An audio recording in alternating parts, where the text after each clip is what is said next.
What would ancient humans think of your gym? Let's say you could bring a hunter-gatherer from 40,000 years ago into your local gym. Not metaphorically. Actually bring them in. Have them stand next to the check-in desk. Hand them a complimentary towel and let them watch what's happening. Here's what they would see. A person is running as fast as they can on a machine that is going nowhere. They are running with great effort and significant speed, and they are ending up exactly where they started. The machine is preventing them from moving forward. The person is paying for this. They are also wearing headphones so they cannot hear anything that might be happening around them while they run, which in every context the ancient human has ever encountered. Running fast while being unable to hear your environment has been a situation associated exclusively with dying. Nearby, another person is lifting an extremely heavy object off the floor, carrying it approximately 0 meters and putting it back, then lifting it again, then putting it back. They do this many times. The heavy object ends the session in exactly the same place it started. Nobody takes any of these objects anywhere. They are arranged in a rack, specifically so they can be picked up and immediately replaced. There are dozens of them. Nobody appears to need any of them for anything. A third person is on a bicycle that is bolted to the floor. They are pedaling hard and generating no forward motion. There is a screen in front of them showing a scenic mountain road. The screen version of them is moving through beautiful countryside. The actual them is in a room that smells like rubber and other people going nowhere. In a corner, a person is lying on their back on a padded surface, lifting a bar with weights on both ends above their face, lowering it to their chest and pushing it back up. They are doing this with tremendous concentration. The bar is going nowhere. The weights are going nowhere. The person is going nowhere. The only thing moving is the bar between two fixed points, repeatedly. In another corner, a machine is pulling someone's arms apart against resistance. When they let go, it pulls their arms back together. They are fighting the machine. The machine is fighting them. Neither of them is getting anywhere. The ancient human would have questions. Not rude questions. Not judgmental questions. Genuine questions. Asked with the sincere curiosity of someone who has just encountered a practice so far outside their frame of reference that they lack the conceptual vocabulary to immediately categorize it. Questions like, are they training for something specific? Is there a hunt coming up that requires this preparation? Why are they doing the lifting thing if they don't want the heavy things anywhere different from where they started? And why is the building this cold when there are so many people in it? Do they not have fire? And here is the uncomfortable part. The ancient human would not be wrong. The gym is a building we invented to solve a problem we also invented.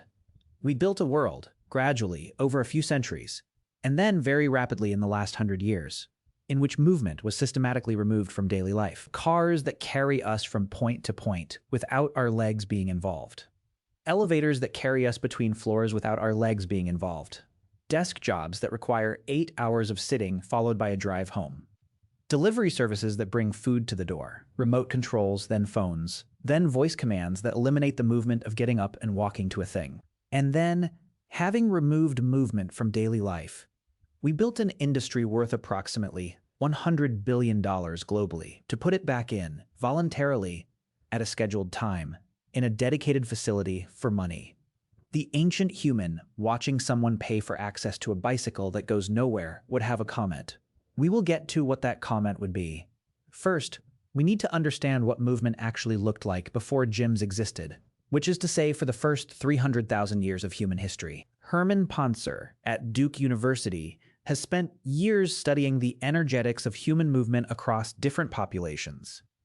One of his primary research sites is the Hadza community in northern Tanzania, one of the most extensively studied remaining hunter-gatherer populations. The Hadza hunt game, gather plant foods, and move through their landscape in ways that Ponzer's team can measure with accelerometers and heart rate monitors and metabolic analysis. The Hadza walk somewhere between 15 and 18,000 steps per day, not because they're trying to hit a fitness goal, because that's how far food is from camp, and how far camp is from water, and how far both of those are from wherever they slept last night. The movement is not exercise. The movement is life, with the side effect of movement occurring as a consequence. But here's where it gets interesting. Ponzer's team also measured the Hadza's total daily energy expenditure, the complete caloric budget the body burns across a full day, including all movement and all metabolic activity. The result surprised many people, including Ponzer himself. The Hadza's total daily energy expenditure was not dramatically higher than that of sedentary adults in industrialized societies who drive to work and sit at desks. The body, it turned out, was compensating. When physical activity is very high, the body reduces energy allocated to other metabolic processes, inflammation, immune activity, certain hormonal systems, to keep the total budget roughly constant. When physical activity is very low, those same processes get more of the budget. This is not a license to skip the gym. The things the body reduces when activity is high are things that, when elevated chronically, contribute to inflammation-related disease. The balance matters. But it does mean that the simple equation, more movement equals more calories burned equals less body fat, is considerably more complicated than it appears on the treadmill display. What Pontzer's finding reveals is that the body was built for a specific movement environment, and that environment was not a treadmill at a scheduled hour. It was continuous, varied, moderate intensity movement spread across an entire day, punctuated by brief periods of high-intensity effort and extended periods of rest. Not an hour of cardio and 7 hours of sitting. The variety matters as much as the quantity, and ancient humans' daily movement included walking on uneven terrain that activated stabilizing muscles that flat pavement never engages. The ankle, knee, and hip adaptations required to walk on varying surfaces, grass, mud, rock, sand, slope, engage muscle groups that flat surface walking leaves dormant. People who spend their lives on flat floors discover this the first time they go hiking and find that muscles they didn't know existed are announcing their presence the next morning. Squatting to prepare food, to look at tracks, to rest in social situations, to pick things up, to examine things on the ground. Not the half squat of modern exercise form, where the knees track carefully and the spine maintains a rigid neutral position and someone watches to ensure correct technique. The deep, flat-footed, social, conversational squat that is simply what sitting looked like before chairs existed. Carrying. Loads of varying weight carried over varying distances in varying postures. On the head, which requires core stability the gym calls functional training and charges extra for. On the back in improvised frames. Cradled in the arms, dragged, pushed. The body that does this regularly develops a specific kind of distributed strength that gym training, which isolates muscle groups, replicates imperfectly. Climbing, trees for fruit, for scouting, for safety. Rocks and terrain features as the landscape required. The grip strength, shoulder stability, and upper body power required for climbing are among the first things people lose in sedentary lifestyles, and among the most useful things to have in virtually any physical emergency. Throwing, tools, weapons, occasionally children when the situation called for it. Throwing is a full body movement involving hip rotation, core engagement, shoulder mechanics, and follow-through in a sequence that the gym approximates with medicine balls and cable machines and specific coaching, frequently doing nothing at all, lying in the shade while the afternoon heat made activity unreasonable, which is the version of recovery that modern exercise science calls active rest and schedules carefully into training programs. The deep squat, the full, flat-footed, knees past 90 degrees squat that most adults in industrialized societies can no longer perform without discomfort, was a resting position in traditional cultures and remains one in cultures that haven't adopted chair-based furniture as the default. It's a position the human body was built for and loses through disuse. Many people discover they've lost it only when a yoga class or a physical therapist asks them to do it, at which point they discover that several things they assumed were permanent parts of their anatomy are in fact just tight. Your ancient human visitor watching the gym from the doorway would have no idea what a treadmill is for. They would, however, be able to deep squat next to it without thinking about it. Watch you struggle with the same movement on the yoga mat, and silently file this away as a data point about what chairs do to knees over the course of decades. Now meet the man who first proved that movement even mattered. Because this was apparently not obvious to the medical establishment until 1953. Jeremy Morris was an epidemiologist working in London in the early 1950s. He became interested in a specific natural experiment that the London bus system was inadvertently running. London buses at the time had two types of workers: drivers who sat at the wheel for their entire shift, and conductors who climbed up and down the stairs of double-decker buses collecting tickets throughout the day. Morris and his colleagues pulled the health records of thousands of bus workers and compared their rates of cardiovascular disease. The results were stark. Bus drivers, the seated workers, had significantly higher rates of heart disease than the conductors, the ones who had been climbing stairs all day. Not slightly higher, substantially higher.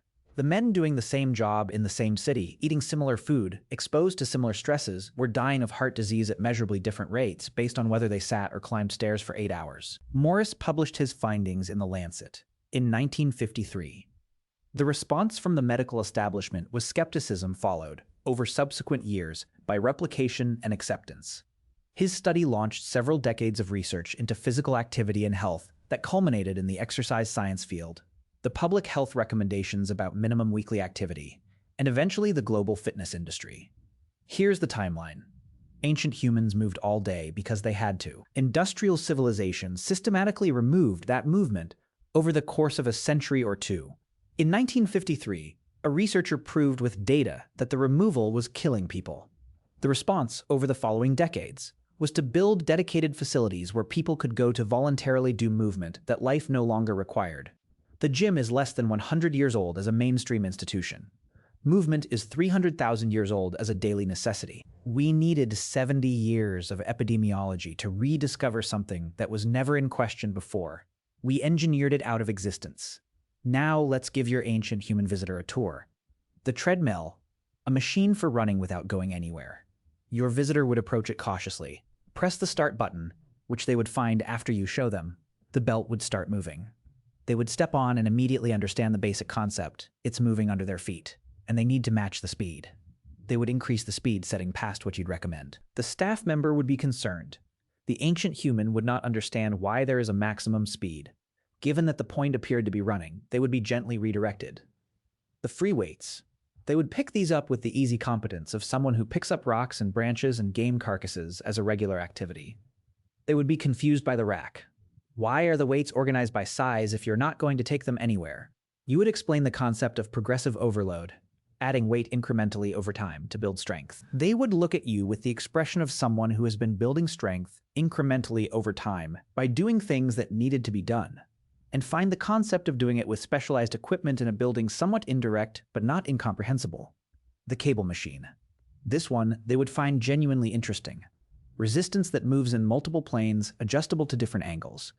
They would experiment with it the way they experiment with any unfamiliar tool, testing its range, figuring out what it can and can't do, assessing its usefulness. They would probably like the cable machine. It's not a bad approximation of the variable resistance that real-world tasks provide. The mirrors, many of them, arranged so that you can see yourself from multiple angles. Your visitor, who has never seen a full-length mirror, would spend some time with this. They understand the value of knowing what you look like. Social assessment is critically important in a group of 25 people. They would simply note that in their experience, the feedback came from the eyes of the people around you rather than from glass, and that the people around you had opinions that went considerably beyond aesthetic. They would watch a person doing bicep curls in front of a mirror, admiring the flex at the top of each repetition. They would look at this person, then they would look at the mirror, then back at the person. They would say nothing, because they are a guest, but their expression would say something that could be loosely translated as, "The berries don't care how big your arms are." Daniel Lieberman, an evolutionary biologist at Harvard who has spent decades studying how and why humans move the way they do, makes a provocative argument in his book on the science of exercise.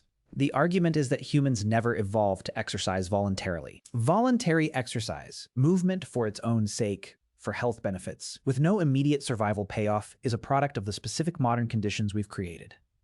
In the ancestral environment, physical activity always had a purpose: food acquisition, predator avoidance, social travel, childcare, building shelter. Expending energy without a survival return was something to be avoided, not scheduled. Lieberman calls this the comfort trap. Our evolutionary inheritance includes a strong drive to rest when rest is available, because rest was historically a limited resource. The body that rested when it could was the body that had energy reserves for when it couldn't.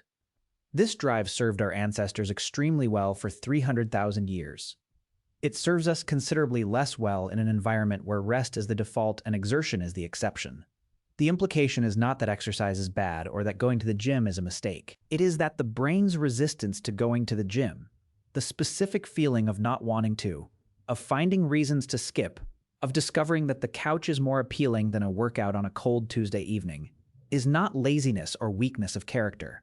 It is the ancestral cost-benefit calculation working exactly as designed in an environment where the calculation no longer applies. Your brain is telling you to conserve energy because for 300,000 years, conserving energy was the correct decision. The gym is asking you to override that calculation voluntarily, on purpose, for abstract future health benefits that your brain's ancient accounting system isn't built to prioritize over the immediate comfort of the couch. This is also why certain kinds of exercise feel easier than others. Exercise that involves social interaction, team sports, group fitness classes, exercising with a friend, tends to require less willpower to sustain than solo exercise, because social participation was always worth the energy cost in the ancestral environment. Exercise in natural settings tends to feel less effortful than exercise in controlled indoor environments, because the brain classifies outdoor movement differently from machine-based indoor movement. Exercise with an immediate visible goal, you can see the summit, you're competing, you're playing, tends to be more sustainable than exercise with only abstract future health benefits as motivation. None of this is coincidence. The body didn't evolve to do bicep curls in front of a mirror. It evolved to move through a world that required it, and the motivation systems that drove that movement are still running their original programming inside a world that looks nothing like what they were designed for. Now let's go back to your ancient human visitor who has been standing in the doorway for 20 minutes and has accumulated observations. They would notice correctly that many of the exercises people are doing are simple versions of activities that their daily life required of them automatically. The deadlift is picking something up off the floor. The farmer's carry is walking while holding something heavy, which was a several times daily activity when food didn't arrive in bags with handles. The step-up machine is climbing, a movement the body performs naturally on any terrain that includes elevation. The rowing machine is rowing. The ancient human would not be confused by these activities. They would be confused by the fact that they're being performed without accomplishing anything, in a building specifically designated for the purpose, at a scheduled hour, after a day of sitting. They would also notice the mirrors, many of them, arranged so that you can see yourself from multiple angles while performing these activities. The ancient human, who has spent their life in a landscape where mirrors do not exist, and in a group where your physical condition is immediately visible to everyone around you at all times anyway, would find the mirror situation interesting. Not ridiculous, interesting. They understand the value of knowing what you look like. They would simply note that in their experience, the feedback came from the eyes of the people around you, rather than from glass, and that the people around you had opinions about your condition that went considerably beyond aesthetic. Here is what your ancient human visitor would actually think of your gym, having watched for a while and thought it over. They would think you had found a clever solution to a strange problem. They would not think less of you for having the problem. The problem is the environment, not the person. They would recognize the movements you are doing as correct, useful movements that the body benefits from. They would wonder why the movements were happening here rather than everywhere, all day, as a consequence of living rather than as a scheduled intervention. They would also look at the parking lot and have questions about the vehicles that brought everyone here to voluntarily move their bodies, and why the vehicles were considered necessary for covering a distance that their legs handle routinely. This is not a criticism of the gym. The gym works. The movements performed in gyms are largely good movements. The people who go consistently are, by most measures, healthier than those who don't. But the gym is a patch, and it works at patch-level efficacy. What it is patching is a daily environment in which the body's basic requirement for varied movement throughout the day has been systematically eliminated. Patches are useful when the underlying problem can't be solved. The underlying problem here is not unsolvable. It just requires noticing that the problem exists. Take the stairs. Walk to things that are walkable. Carry things rather than wheeling them. Sit on the floor sometimes. Squat to look at things, rather than bending at the waist. Move the way the body was designed to move. Spread across the day rather than concentrated into 1 hour. And the gym becomes a supplement rather than a necessity. Your ancient human visitor would nod at this suggestion, with the particular expression of someone for whom you have just described their entire life. Then they would ask if they could try the treadmill. They would figure out that it moves under your feet almost immediately. They would go faster than the machine settings allow. The staff member would be concerned. The ancient human would not understand why there is a maximum speed, given that the point appeared to be running. They would get off. They would look at the parking lot again. They would say nothing more about the gym, because they would have run out of framework to process it. And sometimes the polite thing is to stop asking questions. There is one more piece of data worth sitting with, pun intended. Research published in 2009 found that sitting time was associated with increased mortality risk independently of whether people exercised. People who sat for 6 or more hours per day had higher mortality risk than people who sat less, even when total exercise time was controlled for. Sitting for extended periods and then exercising for an hour produced worse outcomes than not sitting as much and exercising less. The hour at the gym does not fully compensate for the 8 hours at the desk. It compensates partially. The body needs movement distributed across the day, not concentrated into one block. This is exactly what ancient human life provided automatically, and exactly what modern life prevents automatically, and exactly what the gym partially patches without fully solving. The ancient human watching the treadmill does not know any of this research. They don't need to. They have lived the solution their entire life without knowing it was a solution, because for them it was never a problem. The problem is ours, and we built a building to address it. And the building helps, and it is also genuinely absurd when you describe it out loud. Both of these things are true simultaneously. The gym works. The gym is absurd. And the ancient human riding the elevator back down to the parking level, watching the floors tick by without anyone having to climb anything, would nod at the final irony and say nothing. The gym isn't strange. The life that made it necessary is.